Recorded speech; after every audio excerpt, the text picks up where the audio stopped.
Shalom. Tidak semua anak tumbuh dalam pelukan kasih sayang. Ada yang ditinggalkan sejak kecil, ada yang tidak dinafkahi, ada yang tidak diperhatikan, ada yang dianggap seperti beban. Luka itu tidak terlihat, tapi akan terasa dan membekas sepanjang hidupnya. Mungkin ada pertanyaan yang muncul dalam hati. Kalau orang tuaku sendiri tidak menginginkanku, apakah aku ini berharga? Dan yang lebih sulit lagi, haruskah aku mengampuni mereka?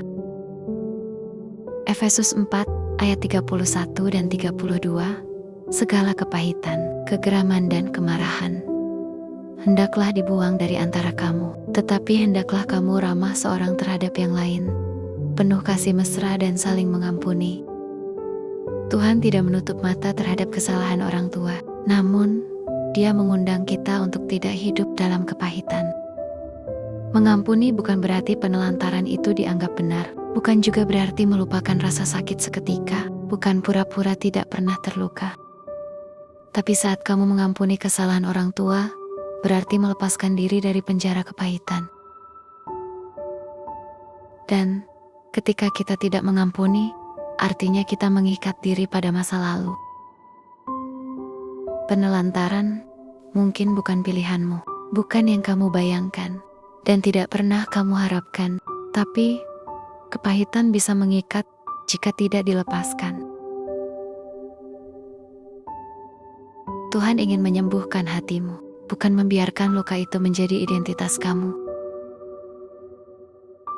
Seorang anak yang ditelantarkan sulit untuk percaya pada orang lain.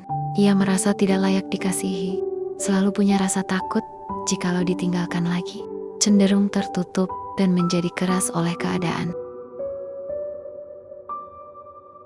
Karena ia ditelantarkan, sebagian menjadi terlalu mandiri, karena sejak kecil merasa tidak ada yang bisa diandalkannya. Sebagian lainnya terus mencari kasih, namun di tempat yang salah. Luka itu nyata dan dapat membekas, dan Tuhan tidak memintamu kuat sendirian.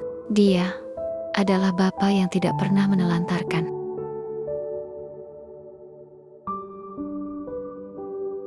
Jika kamu pernah ditelantarkan, kamu bukan kesalahan, kamu bukan beban, kamu bukan anak yang gagal. Penelantaran itu adalah keputusan orang tuamu, bukan nilai pada dirimu. Mengampuni mungkin tidak mudah dan tidak secepat itu. Mungkin perlu perjalanan waktu, juga mungkin penuh air mata. Tapi pengampunan adalah pintu kebebasan. Mari kita berdoa. Tuhan, Engkau tahu tentang luka ini. Karena ditinggalkan, aku telah menyimpan kepahitan. Tolong aku untuk mampu belajar mengampuni orang tuaku. Sembuhkanlah hatiku karena Engkau adalah Bapa yang setia. Amin.